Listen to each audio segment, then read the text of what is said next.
안녕하세요. 저는 50대 중반의 여자입니다. 저는 설마 제 인생에 이런 일이 생길 거라곤 상상도 하지 못했어요. 그때는 정말 죽을 듯이 힘들었는데 이것도 시간이 지나니 조금씩 괜찮아지네요. 대체 무슨 일이었길래 이러냐라고 생각하시겠죠.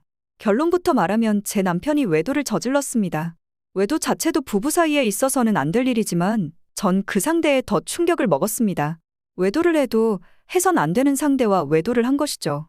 저는 눈치가 빠른 편이 아닙니다.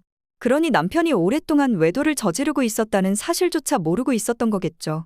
남편은 가정적이고 다정한 성격이었습니다. 결혼 전 5년이라는 세월을 연애하면서도 단 한 번도 저를 실망시킨 적 없는 사람이었어요. 능력도 출중하고 외모도 깔끔한 편이라 은근슬쩍 다가오는 여자들이 많았는데 그 사람들에게 어떠한 여지도 주지 않았고 정말 저만 바라보는 사람이라고 믿었습니다. 그리고 이런 남자와 평생을 기약했다는 것에 나름대로 자부심도 있었어요. 남편은 원래 약속이 잦은 사람이기는 했지만 그렇다고 집안일을 소홀히 하지도 않았습니다. 다른 집 남편들은 퇴근하고 돌아오면 TV부터 켠다는데 제 남편은 그러지 않았죠. 친구들은 저한테 늘 남편 복이 끝내주게 타고났다면서 저를 부러워하기도 했습니다. 제가 이렇게 남편을 철석같이 믿고 있었다 보니 남편은 제가 본인을 의심하지 않을 거라는 알량한 확신을 가졌나 봐요. 그래서인지 남편은 점점 뻔뻔하게 굴기 시작했습니다. 가장 먼저 약속 횟수가 늘어나더군요. 일주일에 한두 번이 전부였던 약속이 일주일에 3번으로 그리고 4번으로 늘어났습니다. 처음엔 남편이 워낙 사교적이다 보니 그럴 수 있다고 요즘 바쁜가 보다고 잠깐 이러고 말 거라고 생각했습니다. 아무리 약속이 잦아도 주말은 늘 저와 함께 보내는 남편이었거든요. 그런데 시간이 지나자 결국 주말에도 절 혼자 내버려 두더라고요. 오늘도 나랑 안 나가는 거야? 당신도 친구 좀 만나고 그래. 친구도 없어? 어떤 주말은 제가 잠든 동안 새벽같이 나가서 얼굴조차 보지 못하는 날도 있었습니다. 참다 못한 저는 쌓인 불만을 털어놓기 위해 이 부분을 남편에게 이야기했습니다. 그런데 남편은 처음 보는 표정으로 저를 이기적인 사람으로 몰아가더군요. 내가 나가는 게 불만이면 너도 나가면 되잖아. 내가 너 때문에 인간관계를 다 끊어야겠어? 당신 요즘 정말 이상한 거 알아? 내가 알던 당신이 아닌 것 같아. 제 말을 듣고 나서 남편은 아차 싶었는지 다시 다정한 모습으로 돌아왔고 주말을 같이 보내게 되었지만 저는 이날 이후로 그동안 알지 못했던 남편의 수상한 행동을 보게 되었습니다. 집에 들어오기 전에 차 내부를 이상할 정도로 꼼꼼히 청소한다던가 잠깐 화장실을 가더라도 꼭 핸드폰을 들고 나간다던가 전화가 오면 헐레벌떡 외투를 입고 아예 집을 나가서 밖에서 전화를 받는다던가 심지어는 저 몰래 핸드폰을 새로 개통했다던가 이런 행동이었죠. 저는 더 이상 남편의 외도를 외면할 수 없었어요. 남편의 외도를 의심으로만 묻어두다가 마음속으로 인정하고 나니 남편의 이상한 행동이 더더욱 눈에 띄기 시작했습니다.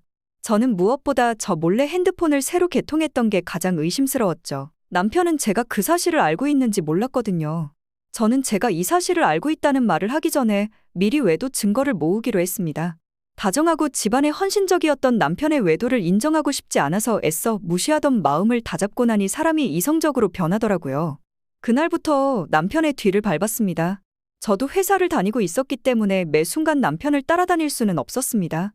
그래서 남편이 평일에 약속을 나가거나 주말에 기어코 혼자 약속이 있다며 나갈 때를 활용했죠.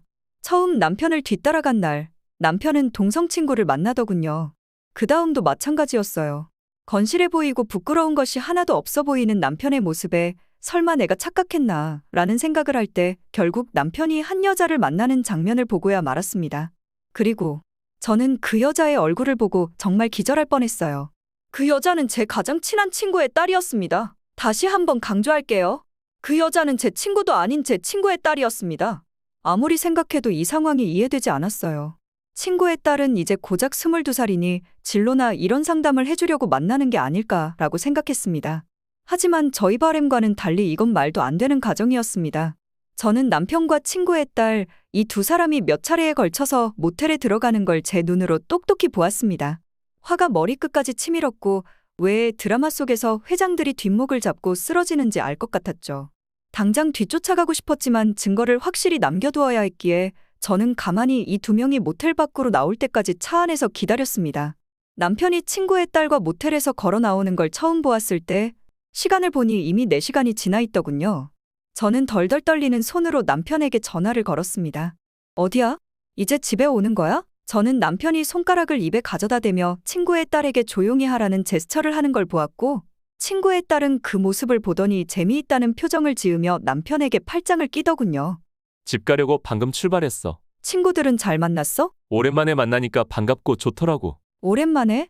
며칠 전에도 친구들끼리 모임했다며? 아, 그건 다른 친구들이야. 당신이 착각했나 보네. 남편이 당황하더라고요. 물론 목소리에서는 티가 안 났지만요. 제가 아무런 대답을 하지 않고 가만히 있으니 남편은 평소와 같은 다정한 목소리로 물어봤습니다. 배는 안 고파? 뭐라도 사갈까? 자기가 좋아하는 타르트? 당신 타르트에 환장하잖아. 구역질이 나서 참을 수가 없었습니다. 이 말을 하는 남편의 옆에서 친구의 딸은 팔짱을 낀 상태로 남편의 품으로 파고들고 일부러 우스꽝스러운 표정을 지으며 장난을 치더군요. 남편은 그 모습을 보며 웃음을 참는 듯 보였습니다. 그리고 친구 딸은 급기야 남편에게 입을 맞추기까지 했습니다. 남편은 이미 익숙하다는 듯 웃으며 친구의 딸을 사랑스러워 죽겠다는 듯 바라보고 있었죠. 금방이라도 터져나올 것 같은 눈물을 삼키고 전화를 겨우 끊었습니다. 고개를 쳐받고 얼마나 울었는지 몰라요. 그냥 외도를 하는 것도 참을 수 없이 괴로운데 어떻게 외도를 해도 아내의 가장 친한 친구의 딸과 바람이 날 수 있습니까? 심지어 그 친구는 중학교 동창으로 저와 둘도 없는 친구였어요. 원체 어렸을 때부터 친하게 지냈던 친구라 부모님끼리도 친해서 집안의 대소사도 서로 챙기는 그런 친구요. 당연히 서로의 결혼도 챙겼었죠. 그리고 친구의 딸이 태어나는 것마저 본 사이였죠. 그리고 그 자리에는 남편도 있었습니다. 친구는 저보다 어린 나이에 결혼을 했고 아이도 빨리 가진 편이었거든요. 저나 남편이나 그 아이를 참 예뻐했어요. 100일, 첫돌, 생일을 매년 챙겨주었죠. 그런 아이와 바람이 나다니 더 이상 남편이 사람으로 보이지 않았습니다. 짐승, 그냥 짐승 그 자체였어요. 분노가 머리 끝까지 차올랐습니다. 한 부부를, 한 가정을 파탄내버린 그 두 명에 대한 복수심으로 어찌할 바를 모르겠더군요. 어떻게 해야 그 둘에게 복수할 수 있을까 이가 으득으득 갈렸어요. 제가 이렇게까지 화를 낼 수 있는 사람이라는 걸 그때 처음 알았습니다. 이 두 명을 그냥 가만히 냅둘 수 없었습니다. 그리고 그때부터는 본격적으로 증거를 모았습니다.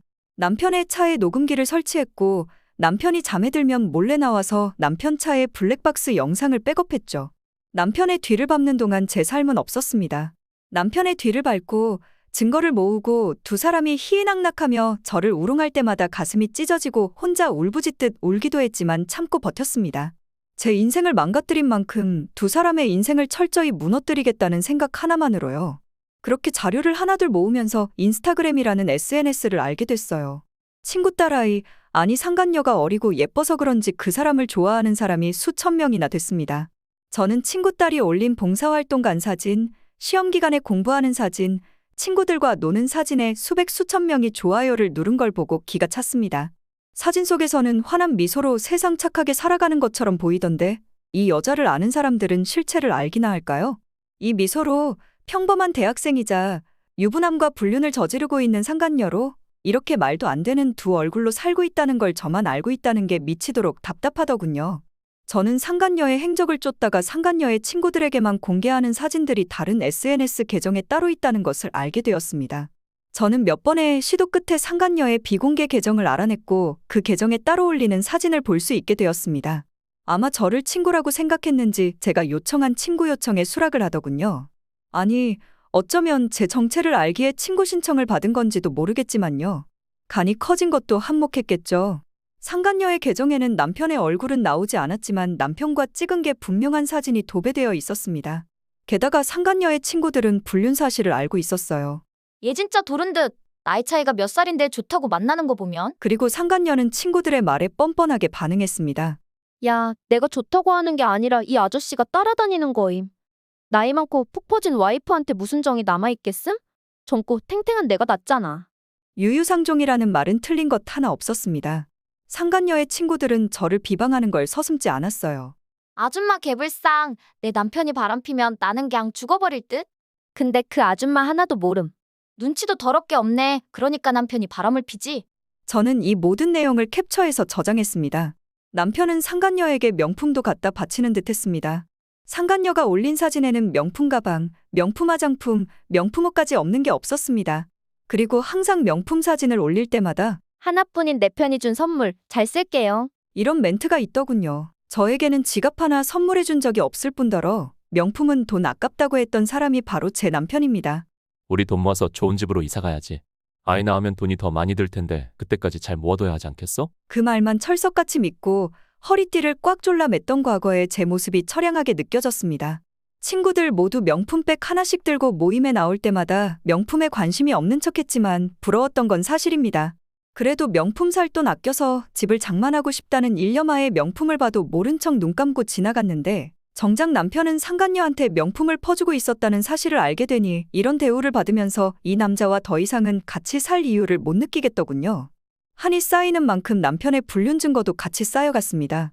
비로소 남편이 외도 사실을 부정할 수조차 없을 만큼 불륜 증거를 모았을 때 듣던 중 아주 반가운 소식이 들렸습니다.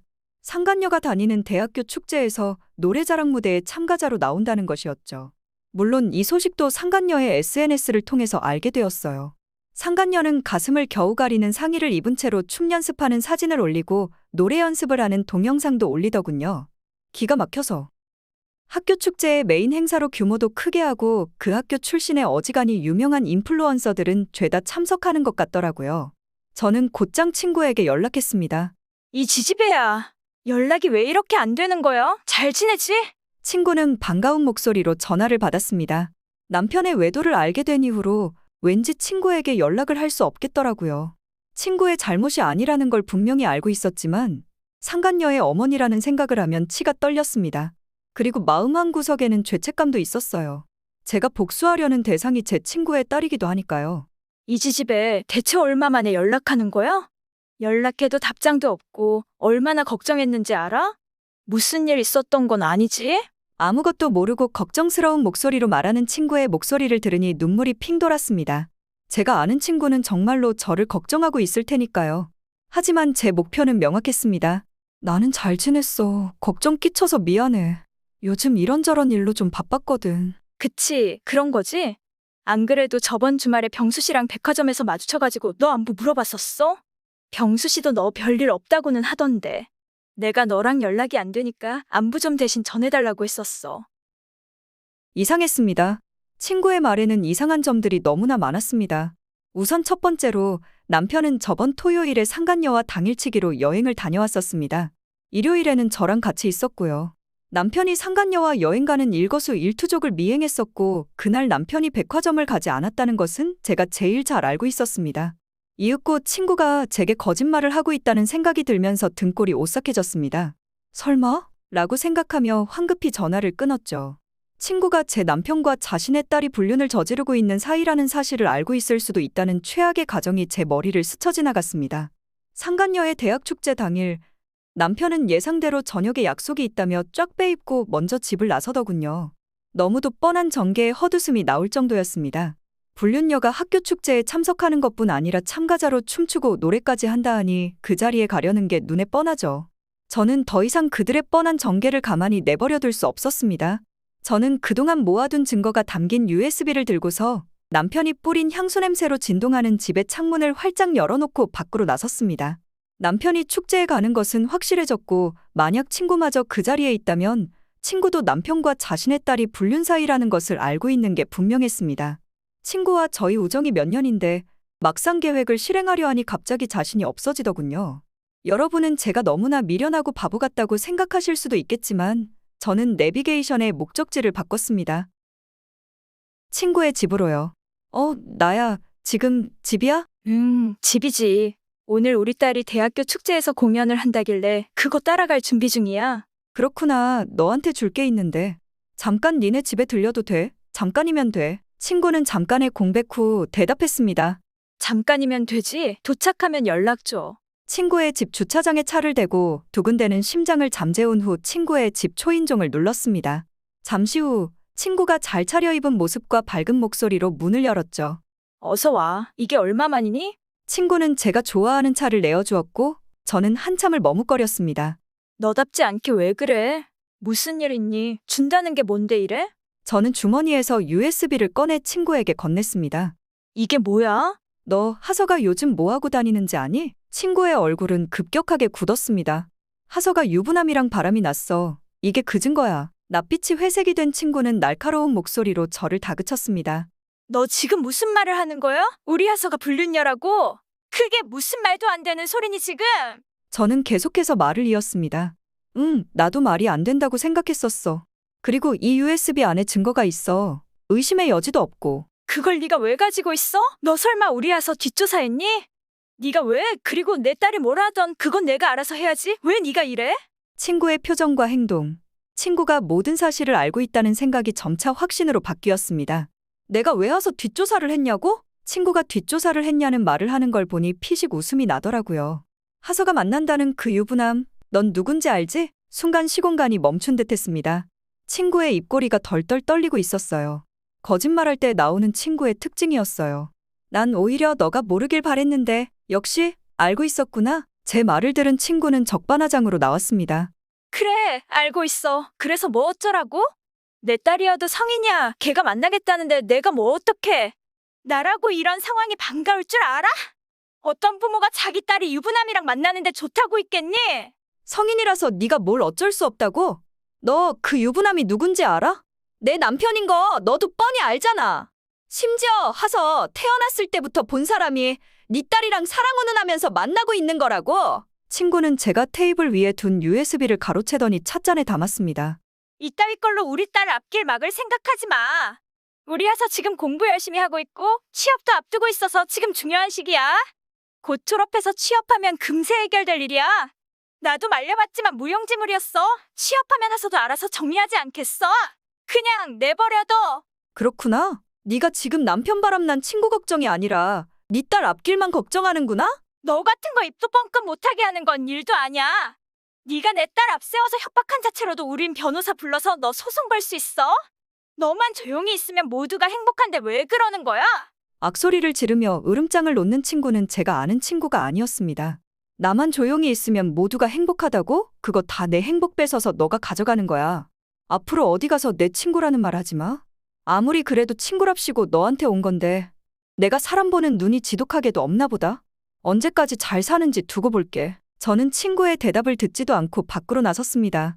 저를 불러 세우려는 친구의 외침을 뒤로 한 채 같은 내용이 담긴 USB를 꺼내들고 상간녀의 대학교로 향했죠. 혹시나 해서 USB를 2개로 만들어놨는데 역시나가 역시나였습니다. 저는 친구를 향한 배신감은 물론 평생을 함께한 친구와 이런 식으로 우정이 깨졌다는 사실에 눈물을 흘리며 운전했습니다. 믿었던 친구는 동조범이나 다름없었고 제 편은 단 한 명도 없었던 것을 이제서야 알게 되다니 누구한테 제 이야기를 하소연할 수 없어서 너무나 답답했습니다. 모든 걸 포기하고 이대로 잠수를 타버릴까 생각했던 것도 잠시 저는 다시 상간녀의 대학교로 향했습니다. 제가 받은 고통만큼 돌려주고 싶었거든요. 도착한 학교의 무대는 곧 시작될 행사로 분주했습니다. 10명 남짓한 사람들이 테이블을 옮기고 꽃을 장식하고 조명을 확인하고 있었죠. 커다란 무대로 이 축제의 규모를 가늠할 수 있었습니다. 저는 무대를 둘러보니 살짝 미소가 나오더군요. 이렇게 심혈을 기울인 자리에서 불륜녀의 실체를 폭로할 수 있는 절호의 찬스였으니까요. 저는 동선을 확인하기 위해 조명과 영상을 담당하는 곳으로 몰래 향했습니다. 저는 카메라를 정비하고 있는 PD에게 다가갔습니다. 하늘이 도운 타이밍이었습니다. 마침 PD가 불륜녀가 노래할 때 틀어야 할 영상을 확인하고 있더군요. 안녕하세요. 저 하서 엄마예요. 우리 딸 등장하면서 그 영상이 나오는 건가요? 아, 하서 어머니시구나. 안녕하세요. 맞아요. 하서가 등장할 때 이 영상이 무대 뒤에 있는 스크린에서 나올 거예요. 다른 게 아니고 하서가 지금 메이크업 하느라 바빠서 제가 대신 급하게 왔거든요. 영상에 수정할 부분이 있다는데 그런가요? 따로 들은 내용은 없는데 행사 당일엔 워낙 정신이 없으니까요. 그 USB 잠깐 주시면 제가 수정해서 다시 드릴게요. 꼭 수정해야 할 게 있다네요. 알겠습니다. 행사 시작까지 얼마 안 남아서 빨리 주셔야 해요. 어차피 행사 진행하는 학생들이 상간녀의 엄마 얼굴이라곤 모를 터였고 상간녀 엄마라고 하니 알아서 친절을 베풀더군요. 저는 PD를 통해 USB를 받은 후 챙겨온 노트북을 꺼내 영상에 제가 여지껏 모아둔 증거들을 첨부했습니다. 마음 같아서는 둘이 나뒹굴고 있는 영상까지 첨부하고 싶었지만 최소한의 사회적 명예는 남겨주기로 했습니다. 최후의 카드는 늦게 꺼낼수록 유리한 법이니까요. 저는 PD에게 다시 USB를 넘겨주었습니다. 재생되는 거 확인하셨죠? 어머니는 이제 저쪽에 계시면 되겠습니다. PD는 행사 준비로 바빠서 정신이 없는지 따로 영상을 확인해 보려고도 하지 않았습니다. 어차피 확인을 해도 상관없었어요. 어차피 영상 중반부터 증거자료가 나오니까요. 그렇게 축제가 시작되고 저는 출입문 가까이서 구경하고 있었습니다. 축제를 구경하러 전교생이 모인 듯 인파가 북적였습니다. 찬찬히 구경하다 보니 남편과 친구는 테이블 하나를 사이에 두고 나란히 앉아 있더군요. 축제엔 다양한 축하 공연과 이벤트까지 정말 열심히 준비한 게 티가 나는 축제였습니다. 시끌벅적한 분위기 속에서 사회자가 먼저 무대 위로 올라오더군요. 이 자리를 빛내주시기 위해 참석하신 모든 분들 정말 감사드립니다. 본격적인 축제에 앞서 지금 이 열기를 더 뜨겁게 만들어줄 학생들의 공연이 준비되어 있습니다. 그럼 이제 1번 참가자를 모셔볼 텐데요. 사회복지학과 4학년 이하서 씨를 소개합니다. 다 같이 뜨거운 박수로 맞이해 주세요. 그렇게 무대 위로 상간녀가 등장했습니다. 중요 부위만 간신히 가린 것 같은 옷을 입은 채 무대 위로 올라온 상간녀를 보고 사람들은 환호했습니다. 발라의 상간녀와 사람들의 반응에 역겨움을 참을 수가 없더군요. 조명이 켜지고 모든 사람들이 기대하는 표정으로 무대를 바라보았죠. 상간녀가 요상한 춤을 추면서 노래를 부르기 시작하자 무대 뒤에 있는 스크린에서 상간녀의 영상이 재생되기 시작했습니다. 그리고 후렴구가 나오기 바로 직전 음악은 꺼지고 영상은 블랙박스 녹화 영상으로 바뀌었습니다. 젊은 여자와 중년 남자의 목소리가 흘러나왔습니다. 그런데 오빠 와이프는 진짜 몰라? 아니 어떻게 1년이 넘게 조금도 눈치를 못 챌 수가 있어? 알게 뭐냐? 그만큼 물러터진 거지. 와이프라는 단어만 들어도 벌써 질린다. 젊었을 때는 몰랐는데 나이 들고 나니까 너같이 여우 같은 애들이 더 낫더라고. 뭐 여우? 나처럼 예쁜 여우가 어딨어? 그런데 이래도 되는지 모르겠다. 아저씨 와이프랑 우리 엄마랑 단짝이잖아. 이래도 돼? 어차피 너네 엄마도 안다며. 그거야 내가 이쁘니까 오빠한테 선물도 많이 받고 하니까 아무 말 못하는 거지 뭐. 객석은 웅성거리기 시작했습니다. 수십 년 동안 젠틀한 모습으로 저와 모두를 숨겨왔던 남편의 추악한 모습과 남들한테는 개념 있는 모습으로 모두에게 사랑받던 불륜녀의 본 모습이 드러나자 사람들의 웅성거림은 잠재울 수 없었습니다. 두 사람이 모텔에 들어가는 모습과 남편이 8살짜리 불륜녀의 손을 잡고 사진을 찍은 사진까지 모든 사실이 담긴 불륜 증거가 드러나자 누군가는 욕을 뱉었고 누군가는 무대 위로 쓰레기를 던지며 나가기까지 했습니다. 젊음이 가득한 축제 현장이 50대와 20대의 불륜을 폭로하는 진흙탕으로 변하는 데에는 불과 몇 분이 걸리지 않았습니다. 여기 불륜남도 같이 왔어요. 저는 무대 위로 올라가 마이크를 잡고 외쳤습니다. 당황한 남편이 자리에 일어나 우왕좌왕하더군요. 곧바로 난리가 났습니다. 저 사람이야? 헐, 그니까 태어났을 때부터 봤던 와이프 친구 딸이랑 바람이 났다는 거지?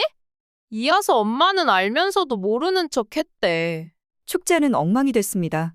제가 무어라 입을 떼기도 전에 친구는 저를 죽일 듯한 표정으로 무대 위로 달려와 제 멱살을 잡았습니다.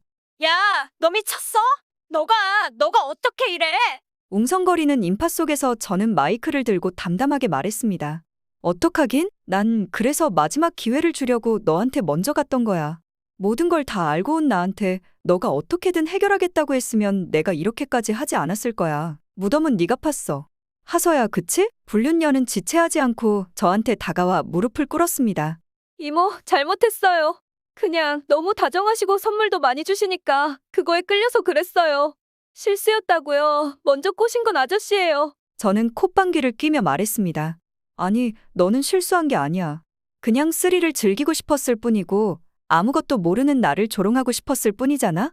불륜녀는 눈물 콧물을 다 흘리며 빌었습니다. 다른 사람들은 이 모습을 핸드폰으로 담기 바빴습니다. 여기저기서 들리는 셔터 소리에 정신이 없었죠. 제가 진짜 잘못했어요. 저 졸업까지 얼마 안 남았고 이모가 이러면 소문나서 취업도 안 되고 저 진짜 죽어요. 저는 무릎 꿇고 두 손 두 발 다 빌고 있는 불륜녀와 눈을 맞췄습니다. 그리고 속삭였습니다. 그래, 그래서 내가 어떻게 해주면 되겠니? 불륜녀는 제가 용서해 줄 거라고 생각했는지 눈을 반짝이며 말했습니다. 이거 다 아저씨가 만들어낸 일이라고 해주시면 돼요. 저랑 이모는 쌍방 피해자라고 하면 여론몰이는 쉬울 거예요. 이렇게만 해주시면 제가 하라는 거 뭐든지 다 해드릴게요. 궁지에 몰리자마자 불륜 상대를 벌이는 꼴이란 추잡한 모습이죠. 남편은 불륜녀의 말을 듣자마자 발끈했습니다. 야, 너 지금 뭐라고 하는 거야? 지금 너 나한테 덤탱이 씌우려 하는 거야? 오빠가 먼저 꼬신 건 맞잖아. 넘어온 건 너잖아. 달콤했던 두 사람은 어디 가고 추잡한 싸움을 하는 20대 아가씨와 50대 아저씨만 남아있을 뿐이었습니다. 남편은 저를 붙잡고선 물었어요. 너 이거 설마 다른 데다가도 보낸 건 아니지? 그렇지? 아무리 그래도 남편인데. 코웃음 치며 말했죠.